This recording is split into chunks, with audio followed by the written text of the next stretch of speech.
Hey everyone, it's Bree. In this video, we're going to create, build, and deploy a Solana app in less than 5 minutes, hopefully. Let's see how fast we can do it.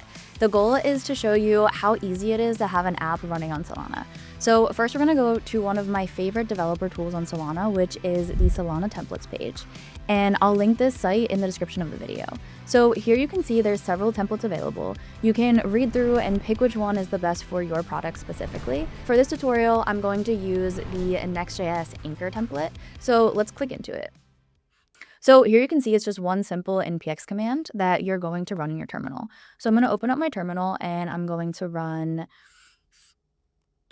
this command, and then you're going to enter your project name, and then it's going to download the template onto your computer.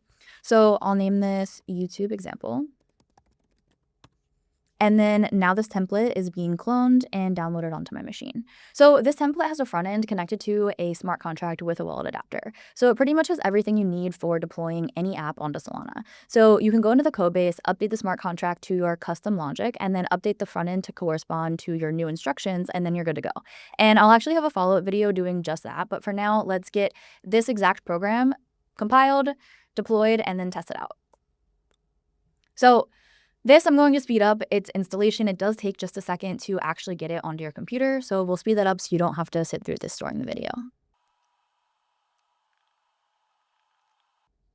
Okay, so now you can see the installation is complete. So we're just going to cd into the new directory that was generated. We'll do YouTube example. And now we're going to first install all of our front-end dependencies. So if we run npm install, that'll get that installed. And then after that, we're going to get our smart contract compiled to generate our .so file that's going to actually be deployed onto the blockchain. And then we're also going to generate our TypeScript clients for our front end. So you can do that by just running npm run setup. Okay, and now that was completed. So one more thing is just npm run dev, so we can have this running on our local host. But before we do that, I'm going to show you how to actually deploy our compiled program onto a specific cluster. So on Solana, you can deploy to DevNet, you can deploy to local, you can deploy to mainnet. For this, we're going to deploy to DevNet. So if I just cd into my anchor directory and I run anchor program deploy, and then I have a flag to specify where I want to deploy it. So I'll do provider.cluster devnet. That is going to take my now compiled anchor program and deploy it onto the Solana DevNet chain. So one thing to note, if you are following along with me, this command will only work if you have your environment set up for building on Solana, meaning you have the Anchor CLI installed on your machine, because this is using the Anchor CLI here. So if you don't, I will have a video linked here for setting up your local environment on your machine. You can pause this, go get your environment set up, and then come back. But all it is one simple curl command. It takes just a few seconds to paste the curl command into your computer, and then you're good to go. So check that out, come back, and then you can deploy your program onto DevNet. So now you can see that my program was deployed, and here's the program ID for that deployment. Okay. So now I'm going to copy that program ID and I'm going to show you it on our Explorer. So if you go to explorer.solana.com, this is one of our block explorers that exist, and we're going to make sure that it's connected to the DevNet cluster.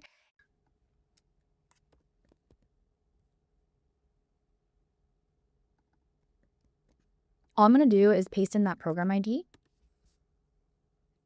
And now you can see I have a program account on the DevNet chain. So this is the account that we just deployed. You can see that it was deployed 1 minute ago. And there you go. Your first smart contract is now deployed on chain. Now we can run our template. So now we have a front end that's going to be able to interact with that smart contract. Okay. So I'll go back to my terminal. I'm going to cd back to the root directory here, and we're just going to run npm run dev and then get our front end running on our local host.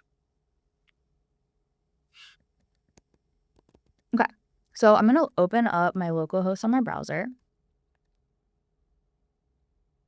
And now you can see here's our vault. So this program is written as an Anchor vault. So it creates a personal vault for each user using a program derived address. You can connect your wallet and then deposit SOL into your vault. So here's a wallet connector that is written in the template. And now you can see I'm connected to my Phantom wallet on DevNet. And you can see the cluster here is DevNet. You can always update it to whatever cluster you want to work with.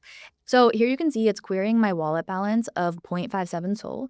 And here's my vault that has 0 SOL in it. So I can update that, and we're going to deposit zero point 0.01 SOL. And when I click deposit, it's going to call the deposit instruction from my Anchor smart contract, and it's going to pull up my wallet connector, and then I can sign the transaction.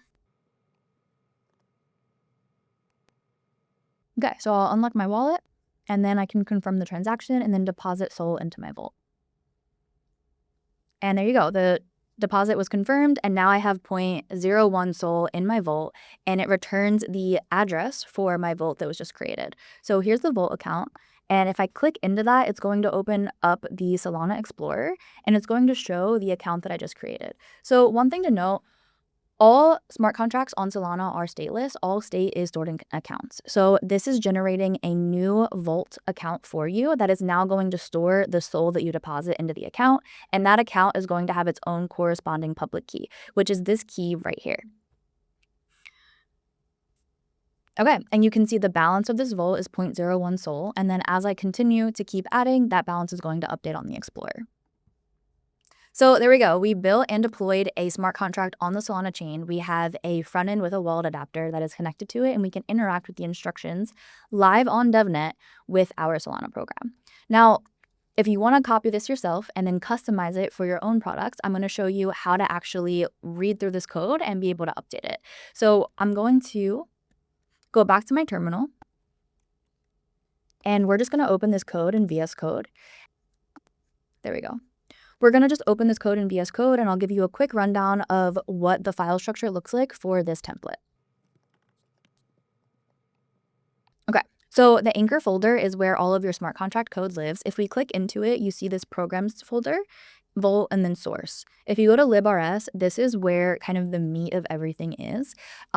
Your program macro is defining all of the instructions within the program that exists, and this is what is being called and executed on chain. So this deposit instruction is what we just called to deposit the 0.01 SOL into our vault. And then you have the ability to withdraw as well. So here you can see what's happening in the logic of this function. We have our deposit, and that is calling this context. So with Anchor, you have a context associated with every instruction, and it's always going to be the first parameter of your instruction. If I click into this, you can see it's a data structure here that lists all of the accounts that are associated with that instruction. So as I said earlier, all smart contracts are stateless. So to be able to handle and manage state, you're going to be using accounts. So whenever you have an instruction, you need to pass through all of the accounts that need to interact with that instruction for the logic to execute.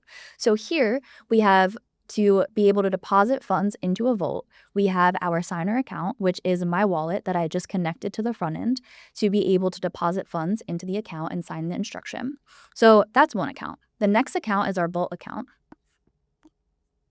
So here, we're creating a new account that is a PDA, meaning it's a program-derived address, so it doesn't have a private key with the corresponding public key, meaning that it falls off the ED25519 curve. So the reason you have PDAs is because PDAs can now sign for things, and they're signed by these seeds and a bump value. So here you can see the seeds for this is a vault and then the signer. So the only way that I can sign for this is if I have my signer key, and that is what's going to generate the PDA. And PDAs are created by taking all of your seeds as input values and a bump value starting at 255. And that is going to be ran through the SHA-256 hash function, and it's going to spit out a public key. If the key falls on the ED25519 curve, it is not a valid PDA, and it's going to have to run through the function again, and it's going to decrement that bump. So the next bump it's going to use is 254, and this is going to continue until it is a valid PDA. So that's how PDAs are generated. They're very useful for writing secure smart contracts. I'll have a lot of videos going more in depth on the security side and like how to optimize using PDAs later, but just from a high level, that's how you know what a PDA is. So this is creating a account that is a PDA. And then the last thing you need is a system program. So the system program is an account within Solana that allows you to create and interact with other accounts. So those are the only accounts you need for this deposit function.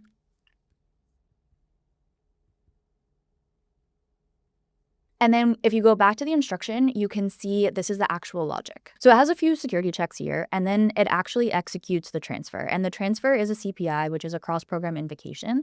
So that is just calling another instruction from another smart contract that's been deployed on chain. So here it's calling the transfer function from the token program that's been deployed on Solana. And all you have to do is call that instruction and then enter the from account and the to account. So it's coming from my signing wallet to be deposited into the Vault account that I just created. And that's all the logic there. So that's what high level overview of what this smart contract section looks like within the template. And you can take this, update it to have your own instructions, your own accounts, and whatever logic that is going to fit the product that you're creating. So in the next video, we're actually going to turn this into a CRUD app, and I'm going to show you how to fully handle the data layer on Solana. But for now, this is just an overview of everything that exists in this template. Okay, so now within Anchor, we have this target directory. So that's generated when we ran the npm run setup. You can also generate this by running Anchor build in your Anchor directory. And that is going to compile your Rust code. It's going to generate your .so file. It's going to generate an IDL. So if you go into this deploy folder, you have this vault.so. This is what we actually deployed onto the Solana chain. And now you can see your IDL file.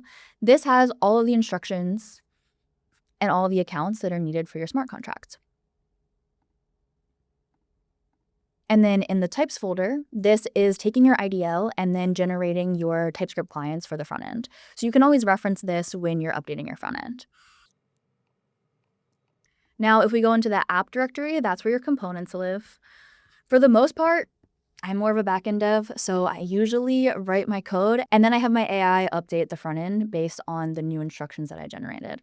But we'll go over more in depth what this front end looks like and how to update it in other videos.